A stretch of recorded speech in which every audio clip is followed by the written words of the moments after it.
हरे कृष्ण। सभी भक्तों का हार्दिक स्वागत और अभिनंदन करते हैं। हम प्रति दिवसीय श्री चैतन्य चरितामृत का अध्ययन कर रहे हैं। श्री चैतन्य चरितामृत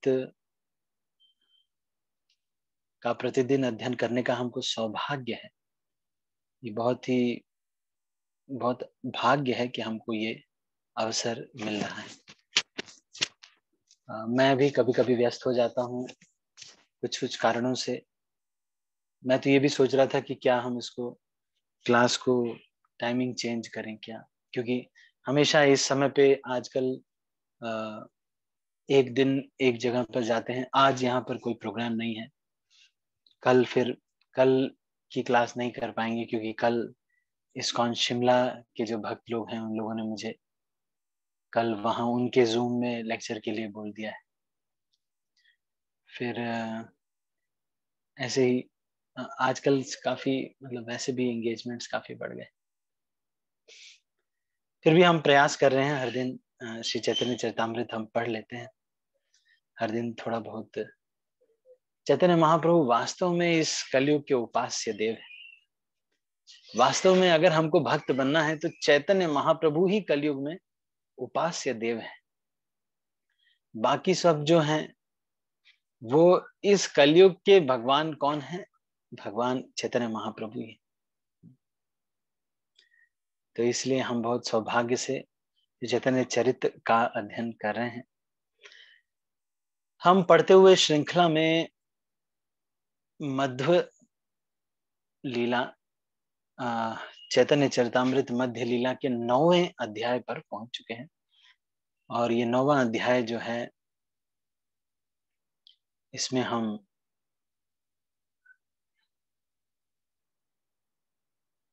लगभग 53वें प्यार तक हमने चर्चा कर लिया था। नहीं, 53वां प्यार भी हो गया था। और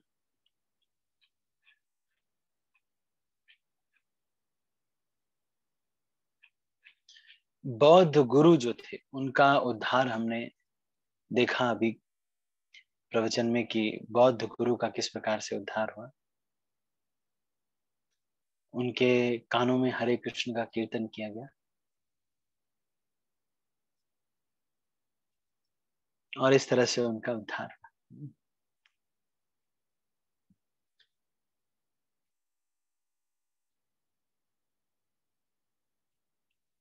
श्री भक्ति सिद्धांत सरस्वती ठाकुर टीका करते हैं कि वास्तव में श्री चैतन्य महाप्रभु ने सारे बौद्ध शिष्यों को कृष्ण के पवित्र नाम का कीर्तन करने के लिए दीक्षित कर दिया। तो ये वाली चर्चा हमने कर ली थी।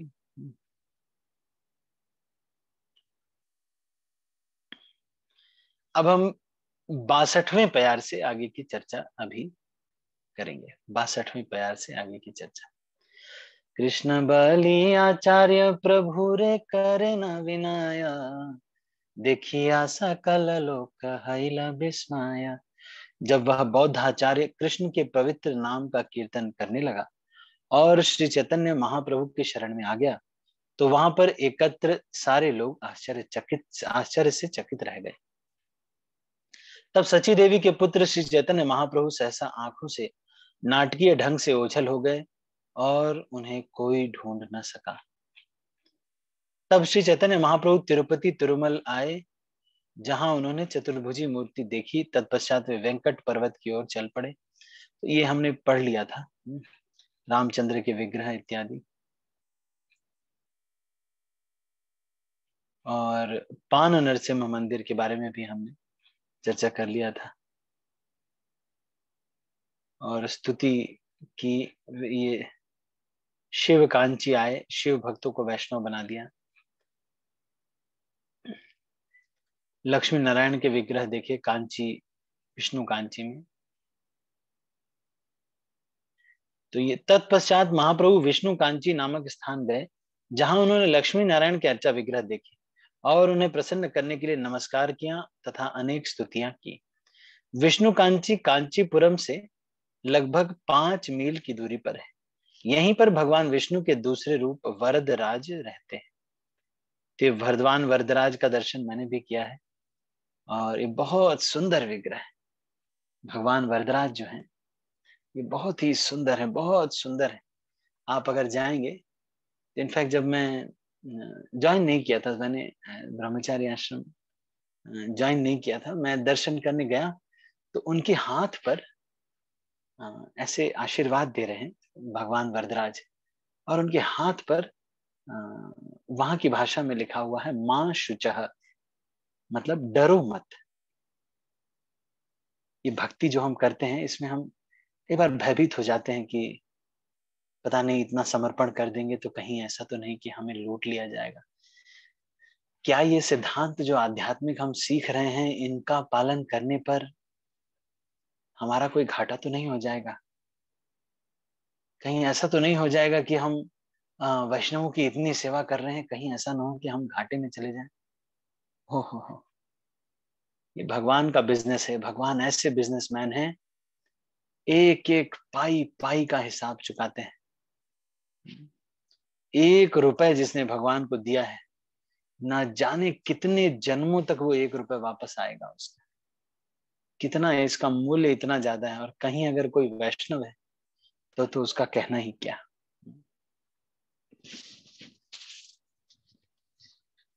60 years 1 दर्शन मिलेगा प्रभु जी, अच्छा ऐसा है, अच्छा अच्छा। नहीं, हम जब गए थे कांचीपुरम तो मेरे साथ और भी भक्त थे। मुझे याद है कि हम बड़े मंदिर की परिक्रमा करके फिर वो एक लंबी लाइन होती है, उसके बाद फिर उनके दर्शन सामने से बिल्कुल किया था। वो ऊंचे से विग्रह हैं और बिल्कुल पास से उनके दर्शन होते हैं, और उनके हाथ पे लिखा हुआ है मां शुचा, डरो मत। ये कितने विश्वास की बात है कि भगवान अपने हाथ पे लिख रहे हैं कि मां शुचा, डरो मत। डरते क्यों हो? तुम्हें क्या हो जाएगा? तुम तो आत्मा हो, कौन क्या कर लेगा तुम्हारा।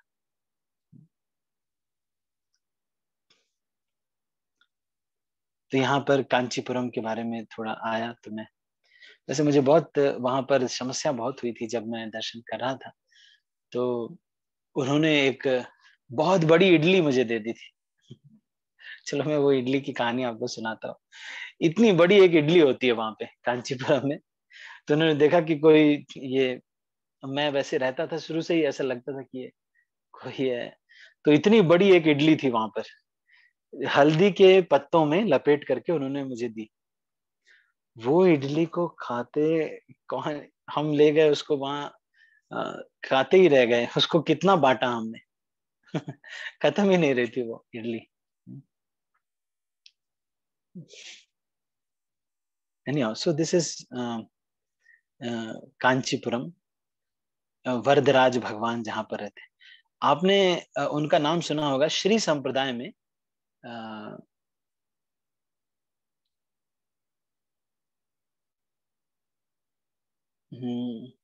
एक आचार्य हैं जो कि इनसे बात किया करते थे, भगवान वरदराज से बात किया करते थे, है ना? तो इनका नाम देखो, मैं अ, स्मरण कर रहा हूँ, लेकिन इनका, ये जो है वरदराज भगवान से बात किया करते थे। ये शेड्यूल्ड कास्ट से थे। ये स्नाचा मूर्ति, हाँ हाँ। तो ये जो है, हाँ कांचीपूर्ण, हाँ नहीं, कांचीपूर्ण। तो ये जो कांचीपूर्ण है, मंत्रेश्वर प्रभु ने याद दिलाया, कांचीपूर्ण जो है ये, और इनकी जो पत्नी, ये शूद्र उसमें इस जन्म लिए थे, लेकिन कांचीपूर्ण बड़े अच्छे भक्त थे। तो एक समय ऐसा हुआ कि रामानुजाचार्य ने बुलाया और इनको, कांचीपूर्ण को, और कहा कि ये जो है भोजन हमारे यहाँ आप कीजिए। तो ये तो मना कर रहे थे, बोल रहे थे आप ब्राह्मण हैं, मैं तो शूद्र हूँ। लेकिन फिर कांचीपूर्ण इनके घर पे गए, तो इनकी जो पत्नी थी रामानुजाचार्य की, उसने क्या किया, उनको भोजन करा करके उसके बाद जो उनका उच्छिष्ट बचा था वो सब जो है शूद्रों को बांट दिया, और रामानुजाचार्य के लिए दूसरा एक बनाया। तो रामानुजाचार्य जब आए तो उन्होंने कहा कि अरे वो कांचीपुरण को भोजन करा दिया, तो उन्होंने कहा कि हाँ कांचीपुरण को भोजन करा दिया, तो उनका उच्चिष्ट कुछ बचा था, तो वो कहती वो तो मैंने शूद्रों को बांट दिया। बोलते अरे शूद्रों को क्यों बांट दिया, वो तो परम वैष्णव है। तो हमारा जो ये जो वैष्णव संप्रदाय है, इसमें कोई जाति भेद नहीं है। कोई व्यक्ति हो सकता है कि शूद्र पैदा हो या जहां भी पैदा हो, लेकिन जाति भेद नहीं है हमारे। इस बात को स्मरण रखना चाहिए। कोई हो सकता है शूद्र हो, कोई किसी भी कास्ट में जन्म लेगा, लेकिन अगर वो वैष्णव है तो फिर उसके लिए सब ठीक है ना।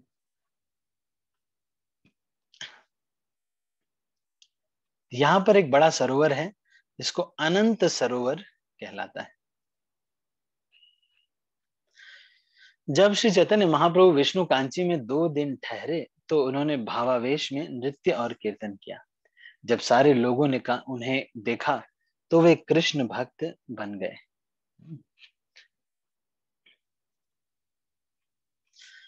त्रिमलय देखने के बाद श्री चैतन्य महाप्रभु त्रिकालहस्ती देखने गए। हाँ। यहीं पर उन्होंने शिव जी को देखा और उन्हें सभी प्रकार से प्रणाम किया। त्रिकालहस्ती या श्रीकालहस्ती तिरुपति से लगभग 22 मील पूर्व में स्थित है। इसके पश्चिम में सुवर्णमुखी नदी है। त्रिकालहस्ती का मंदिर नदी की दक्षिण की ओर स्थित है। एक श्रीकालहस्ती या कालहस्ती नाम से प्रसिद्ध है यह, और शिव मंदिर के लिए विख्यात है। यहाँ शिव जी वायुलिंग शिव कहलाते हैं। पक्षी तीर्थ में श्री चैतन्य महाप्रभु ने शिव जी का मंदिर देखा, तब वे वृद्ध कोल तीर्थ गए। पक्षी तीर्थ तिरुकांडी कुंडम भी कहलाता है और चिमलीपट से 9 मील दूर दक्षिण पूर्व में स्थित है। यह 500 फुट ऊंचाई पर वेद गिरी या वेदाचलम पर्वत श्रेणी में पर बसा है। यहाँ पर शिव जी का मंदिर है और अर्चा विग्रह वेद गिरीश्वर कहलाता है। कहा जाता है कि नित्य वहां पर 2 पक्षी मंदिर के पुजारी से भोजन प्राप्त करने आते हैं, और ऐसा कहा जाता है कि ये पक्षी अनंत काल से यहाँ आते हैं। तो ये देखिए आश्चर्य है, ये आज भी ये हो रहा है। 2 पक्षी पुजारी से भोजन लेके जाते हैं। वृद्ध कोल में श्री चैतन्य महाप्रभु ने भगवान श्वेत वराह का मंदिर देखा। उन्हें नमस्कार करने के बाद महाप्रभु शिव जी के मंदिर गए, जहां अर्चा विग्रह को पीले रंग के वस्त्र पहनाए जाते हैं। श्वेत वराह का मंदिर वृद्ध कोल में श्री मुश्रम में है। यह मंदिर पत्थर का बना है। बलिपीठम हरित स्थान से लगभग 1 मील दक्षिण में स्थित है। यहाँ पर श्वेत वराह अवतार का विग्रह है, जिसके सिर पर के ऊपर शेषनाग का छत्र है। शिव जी का मंदिर पीतांबर अथवा चिदम्बरम से में स्थित है। यह मंदिर कुडालोर से 26 मील दक्षिण में स्थित है, और यहाँ शिव जी का अर्चा विग्रह आकाश लिंग के नाम से जाना जाता है। यह मंदिर लगभग 29 एकड़ भूमि 39 एकड़ की भूमि पर स्थित है, और यह भूमि एक दीवार और 60 फुट चौड़ी एक सड़क से घिरी है। शियाली भैरवी दुर्गा देवी का अन्य रूप मंदिर देखने के बाद, तो ये मंदिर को शियाली भैरवी मंदिर को इन्होंने देखा, मंदिर को देखा। शची देवी के पुत्र चैतन्य महाप्रभु कावेरी नदी के किनारे गए। शियाली भैरवी का मंदिर तंजौर जिले में तंजौर शहर के लगभग 48 मील उत्तर पूर्व की ओर स्थित है। यहाँ पर शिव जी का प्रसिद्ध मंदिर है और एक विशाल सरोवर भी है। कहा जाता है कि एक बार एक शिव भक्त छोटा बालक उस मंदिर में आया और माता दुर्गा ने, जो भैरवी कहलाती हैं, उसे अपना दूध पिलाया। इस मंदिर को देखने के बाद श्री चैतन्य महाप्रभु त्रिचिनापल्ली जिले से होते हुए कावेरी नदी के किनारे पहुंचे। श्रीमद् भागवत में कावेरी नदी को अत्यंत पवित्र नदी माना गया है। इसके बाद महाप्रभु गो समाज नामक स्थान गए, जहां उन्हें शिव मंदिर देखा। तब वे वेदावन पहुंचे, जहां उन्होंने शिव जी का दूसरा अर्चा विग्रह देखा और उन्हें नमस्कार किया। गो समाज शिव भक्तों का तीर्थ स्थल है। यह अत्यंत महत्वपूर्ण है और वेदवन के निकट स्थित। अमृत लिंग नामक शिव के अर्चा विग्रह को देखने के बाद श्री चैतन्य महाप्रभु ने उन्हें नमस्कार किया। इस तरह उन्होंने शिव जी के सारे मंदिर देखे और शिव जी के भक्तों को वैष्णव बनाया। तो यहाँ शिव जी के मंदिर जाते और जो भी शिव जी के भक्त थे उन सबको वैष्णव बना देते। देवस्थान आकर चैतन्य महाप्रभु ने भगवान विष्णु का मंदिर देखा और वहां रामानुजाचार्य की गुरु शिष्य परंपरा के वैष्णवों से बातें की। ये वैष्णव श्री वैष्णव कहलाते हैं। चलो एक प्रश्न आपसे पूछता हूं, देखता हूं कौन बुद्धिमान है। ये शिव जी के मंदिर जाते हैं और सबको वैष्णव बना देते हैं, ये धोखा नहीं कर रहे हैं शिव जी के साथ? इतना अन्याय शिव जी के साथ, बताओ। शिव जी परम वैष्णव है, वैष्णवा नाम यथा शंभु, है ना? तो इनके साथ गलत नहीं कर रहे हैं। ये शिव मंदिर में जाते हैं, सब जो शैवाइट होते हैं उनको वैष्णव बना देते हैं। तो ये गलत नहीं है कहीं? क्यों? आप लोगों का क्या राय है? कोई कुछ कहना चाहेगा? हैंड रेस करते हो, मैं बताता हूँ। भार्गव प्रभु। हरे कृष्ण प्रभु, धन्यवाद प्रणाम प्रभु जी। गलत नहीं प्रभु जी, धन्यवाद। शिव जी भी खुश होगा ना प्रभु जी। अच्छा, वो शिव भी जी खुश परम होंगे? वैष्णव है ना प्रभु जी। लेकिन खुश कैसे होंगे? उनके लोगों को अब उन्हीं की के घर में, उन्हीं की क्लास में जाकर के उनको लोगों को भड़का दिया आपने, और वो अपनी क्लास में लेके आ रहे। उन्हीं की क्लास में जा रहे और उनकी क्लास में जाके उनको भड़का दिया और अपनी क्लास में ले आ रहे। शिव जी के मंदिर में जाते हैं चैतन्य महाप्रभु और उसके बाद वहां पे जो शैवाइट लोग रहते हैं उनको सबको वैष्णव बना रहे हैं। धोखा नहीं कर रही है शिव जी के साथ? कोमल चिदम्बरम में माता दोनों जी। है प्रभु जी। आपने बोला ना प्रभु जी, चिदम्बरम। चिदम्बरम में आकाश लिंग रहता right side, left side Vishnu भगवान का ये मूर्ति रहता प्रभु जी। बहुत अच्छा है, मैं अच्छा लास्ट 2 साल पहले गया प्रभु जी। अच्छा, आप 2 साल पहले गए हैं वहां पे? गए प्रभु जी। ठीक है, हाँ। अच्छा ठीक है। ठीक है। कोमल माता जी, आप कुछ कहना चाहते हैं? हरे कृष्ण प्रभु जी। जो शिव जी है वो परम वैष्णव है। तो जब भगवान अच्छा सेटिस्फाई होते हैं, डेमिगॉड्स ऑटोमेटिकली सेटिस्फाइड हो जाते हैं।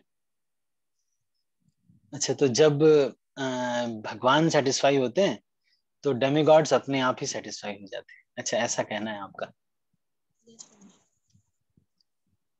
अच्छा अच्छा, लेकिन चलो फिर भी थोड़ा अन्याय तो फील होता होगा भाई, मंदिर में आए और, है ना? शिव जी ठीक है, खुद ही तो ठीक है। अच्छा ठीक है, मैं समझ गया आप क्या कहना चाह रहे हैं। ठीक है, तो ये बात सही है कि शिव जी परम वैष्णव हैं, लेकिन वो हमेशा ये दृष्टि यही देखते रहते हैं, किसी को भी कभी भी अपना भक्त नहीं सोचते हैं। शिव जी परम वैष्णव हैं, लेकिन वो ये जानते हैं, वो ये चीज को जानते हैं कि मैं भगवान का दास हूं, इसलिए शिव जी को कभी बुरा नहीं लगता है। और हमको अपमान भी नहीं करना चाहिए कभी भी। ऐसा नहीं कि चलो अब इनको, ओ ये तो शिव जी हैं, लो क्वालिटी। हमारे पिताजी को अगर कोई पिताजी कहे और कह दे बेचारे ये तो तुम्हारा बाप है, तो क्या करे भाई? बाप है तो है। अगर कोई हमारे पिताजी को बोले ये तुम्हारे भी बाप हैं, तो बाप तो है ही है, अब इसमें क्या करें फिर? बुरा थोड़ी लगना चाहिए, बाप है तो है भाई, पिताजी है। ठीक है, तो ये श्री वैष्णव कहलाते। कुंभकर्ण कपाल आकर श्री चैतन्य महाप्रभु ने एक विशाल सरोवर देखा और फिर शिव क्षेत्र नामक पवित्र स्थान देखा, जहां पर शिव जी का मंदिर है। कुंभकर्ण रावण के भाई का नाम है। आजकल कुंभकर्ण कपाल का शहर कुंभकोणम के नाम से जाना जाता है। तो कुंभकोणम आप लोग ज्यादा जानते होंगे।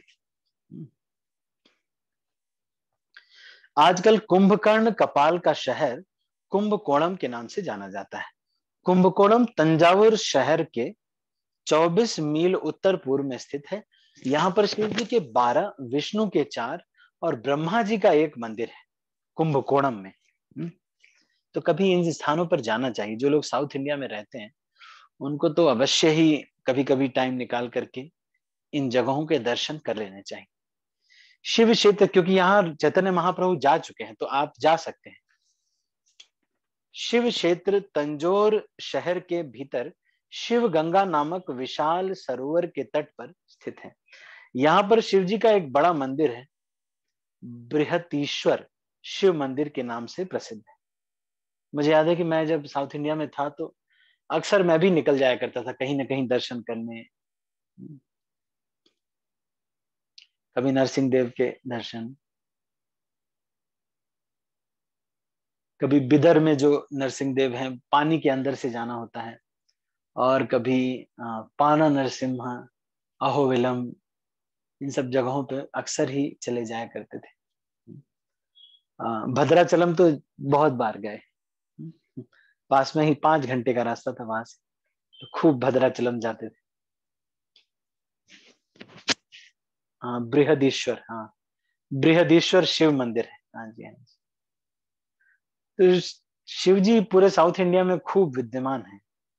शिव क्षेत्र नामक तीर्थ देखने के बाद चैतन्य महाप्रभु पाप नाशन आए, जहां उन्होंने भगवान विष्णु के मंदिर में दर्शन किए। अंत में वे श्री रंग क्षेत्र पहुंचे। पापनाशन नाम के 2 तीर्थ स्थान है, एक कुंभकोणम से 8 मील दक्षिण पश्चिम में स्थित है और दूसरा तिरुनेलवेली जिले में ताम्रपर्णी नदी के निकट तिरुनेलवेली पालमकोटा शहर से 20 मील पश्चिम में है। श्रीरंग क्षेत्र, श्रीरंगम अत्यंत प्रसिद्ध स्थान है। यह तिरुचिरापल्ली जिले में कुंभकोणम के पश्चिम में लगभग 10 मील दूर और तिरुचिरापल्ली शहर के निकट कावेरी नदी के एक द्वीप में स्थित है। तो ये इस तरह से स्थित है, लेकिन अभी तो ऐसे भी जा सकते हैं। श्रीरंगम मंदिर भारत का सबसे बड़ा मंदिर है और यह 7 परकोटों से घिरा हुआ है। श्रीरंगम 1 तक 7 मार्ग भी जाते हैं। इनके प्राचीन नाम धर्म मार्ग, राज महेंद्र मार्ग, कुलशेखर मार्ग, आलीनाडन मार्ग, त्रिविक्रम मार्ग, माडी गाइस का तिरुबिडी मार्ग और अडैयावल इंदान मार्ग। तो हो सकता है ये सब आपको याद ना हो, तो इतना जल्दी हमें भी नहीं याद हुआ है। इस मंदिर की स्थापना धर्म वर्मा के राज्यकाल से भी पूर्व की गई थी। यह राजा राज महेंद्र से भी पहले राज्य करता था। श्रीरंगम मंदिर में कई विख्यात राजा रह चुके हैं, यथा कुलशेखर, यामुनाचार्य तथा आलबंदारू, अर्थात आलबंदार। तो आलबंदार यमुनाचार्य का ही नाम है। आलबंदार इनको कहा जाता है, ये राजा रहे यमुनाचार्य। यमुनाचार्य, श्री रामानुज, सुदर्शनाचार्य तथा अन्यों ने भी इस मंदिर की देखभाल की। लक्ष्मी की अवतार गोदा देवी या अंडाल 12 अलवारों में से एक थी। अलवार मुक्त पुरुष थे और दिव्य सूरी कहलाते थे। उनका विवाह श्री रंगनाथ के अर्चा विग्रह से हुआ था। तो ये अलवारों में से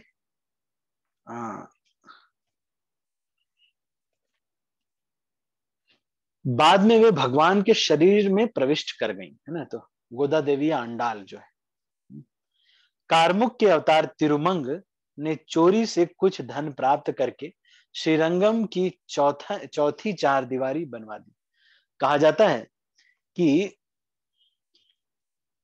289 कली संवत्सर में तोंडर डिप्पड़ी नामक अलवार का जन्म हुआ। जब ये भक्ति में लगे थे तो एक वेश्या के जाल में फंस गए। ये तोंडर डिप्पड़ी नामक अलवार थे।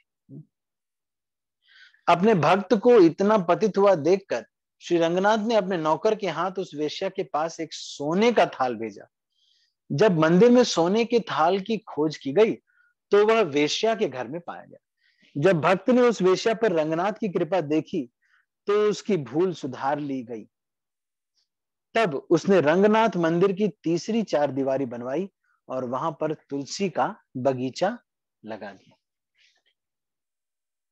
रामानुजाचार्य का एक विख्यात शिष्य कुरेश था। इनका पुत्र राम पिल्लई था, जिसका पुत्र वाग विजय भट्ट हुआ, जिसका पुत्र वेदव्यास भट्ट और श्री सुदर्शन आचार्य हुए। जब सुदर्शन आचार्य बूढ़े हो गए तब मुसलमानों ने रंगनाथ के मंदिर पर हमला कर दिया और लगभग 1200 श्री वैष्णवों को मार डाला। तो 1200 श्री वैष्णवों को मार डाला है रंगनाथ मंदिर में।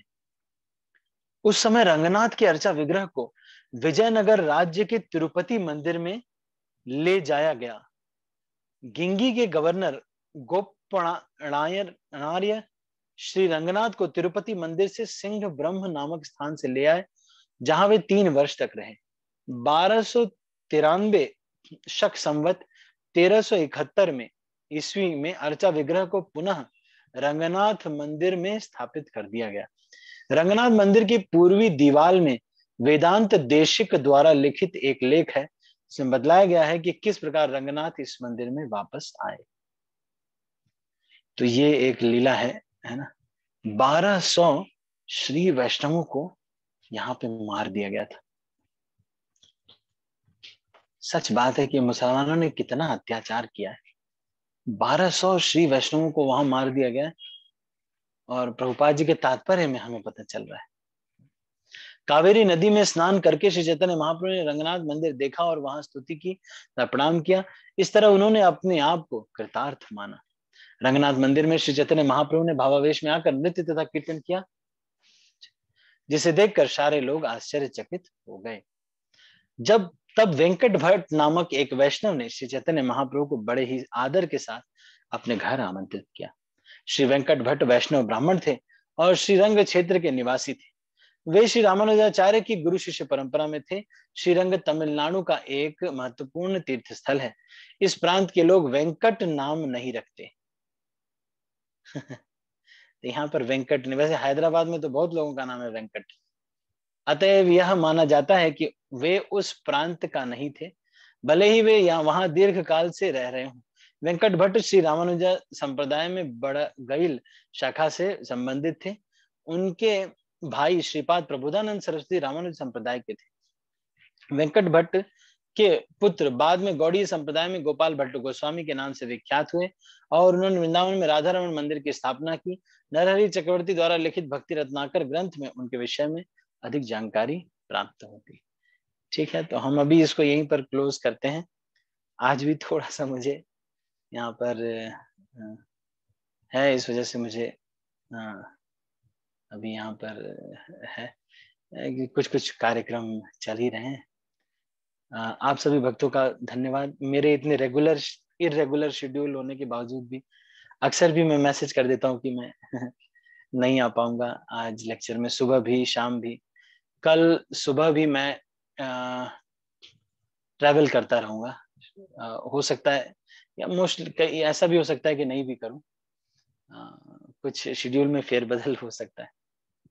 और कल शाम की कक्षा नहीं होगी, ये जो क्योंकि ये वहां पर इनवाइट किया गया है, तो वहां पर वैसे तो वो लोग बोल रहे हैं कि हर संडे आप लेक्चर दीजिए जूम शिमला के जो भक्त हैं, लेकिन मैं इतना नहीं कर पाऊंगा हर संडे कि मुझे भी और भी कार्यक्रम है। ठीक है, तो thank you so much. Hare Krishna. मैं सभी भक्तों को अभी अनम्यूट कर रहा हूँ। भार्गव प्रभु, you want to say something? Hare Krishna प्रभु जी। कंची में आपने गया ना प्रभु जी, वरदराज मंदिर है ना प्रभु जी, एक्चुअली वो 60 इयर्स में एक बार बाहर निकलते हैं प्रभु जी, वो भी 15 दिन के लिए। लास्ट 2 साल पहले एक बार ओपन वो लिया प्रभु जी, वो एक डब्बे में अंदर रख के, एक्चुअली वो मेन है प्रभु जी। अभी जो है ना प्रभु जी, वो ये भी लास्ट ये मुस्लिम्स की वजह से वो लेके अंदर छुपा दिया प्रभु जी। वो एक लकड़ी में रख के वो अंदर पानी के अंदर रखता है प्रभु जी। वो 60 इयर्स में एक बार ओपन करता है प्रभु जी। 2 साल पहले हुआ था, मैं गया प्रभु जी उस वक्त। अभी जो हाँ। वरदराज मंदिर वो सेम हाँ टू जी। सेम डिटो प्रभु जी, बट अभी ये जो अर्चा विग्रह है प्रभु जी, अभी जो आपने देखा ना वो अर्चा विग्रह है, हाँ but same to same original अंदर पानी के अंदर रहता प्रभु जी, उसी में वही मंदिर में पानी के अंदर रहता नीचे, 60 ईयर्स में एक बार तो ओपन करता। ये हमारे भार्गव प्रभु बता रहे हैं, आपको स्पेशल नॉलेज है। आप लोगों का बहुत सौभाग्य है, आप लोग साउथ इंडिया में हैं, तो सारा चले जाओ वहां जाके, सब बीच बीच में यात्रा कर लो, एक ऑर्गेनाइज करके चले जाओ, है ना नहीं, सब जगह खूब सारे दर्शन करे आओ। यही सब मैं करना है, और क्या करना। मैं साउथ पूरा घुमा प्रभु जी, सब कुछ बाई कार, हाँ, एक इन एक लोग को दिन भी, एक एक सब लोग जगह। को लेके जाओ, रामचंद्र प्रभु हाँ के हाँ, साथ सब लोग प्लान बनाओ, सब जगह चले जाओ। ओके प्रभु सब लोग घूमो। जी। तभी 40 किलोमीटर के अंदर ही रहता प्रभु जी, एक एक 40 किलोमीटर ही रहता प्रभु जी, 40 50 हाँ, और क्या, मैक्सिमम। 40 किलोमीटर वाला तो हर महीने होना चाहिए। यस प्रभु जी। 40 किलोमीटर तो हर महीने जा सकते हैं, है कि नहीं? ठीक है, ठीक है, मैं अभी प्रश्नोत्तर नहीं ला रहा हूँ, यहाँ पे सब लोग मुझे बुला रहे हैं अभी, मैं अभी यहीं पर क्लोज करता हूँ। सभी भक्तों, मैं परसों भी क्लास शाम की नहीं हो पाएगी, आपको थोड़ा सहना पड़ेगा, क्योंकि परसों जेपी यूनिवर्सिटी में क्लास है। तो एक्चुअली वहां पर क्या है कि स्टूडेंट्स की क्लास होती है, उसके बाद फिर टीचर्स आ जाते हैं, फिर टीचर्स की क्लास होती है, तो इसलिए थोड़ा सा व्यस्त है। तो मैं ट्यूसडे को आपको शाम को मिलूंगा, सुबह में रहूंगा, हर दिन सुबह तो आऊंगा। ठीक है, thank you so much. Hare Krishna, सभी भक्तों का बहुत बहुत धन्यवाद। श्रील प्रभुपाद की जय, गौर भक्त वृंद की जय, निताई गौर दे हरि हरि। तो थोड़ा सा मेरा व्यस्त है, मैं जानता हूँ, इस वजह से आप लोगों को भी असुविधा हो रही है, और मैं भी थक जाता हूँ एक्चुअली, कभी कभी तो लगता है कि अभी सोना है मुझे।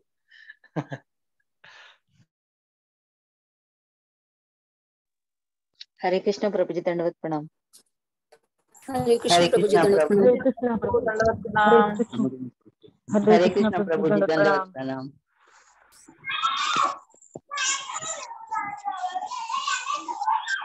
कृष्णा प्रभु जी, दंडवत प्रभु जी।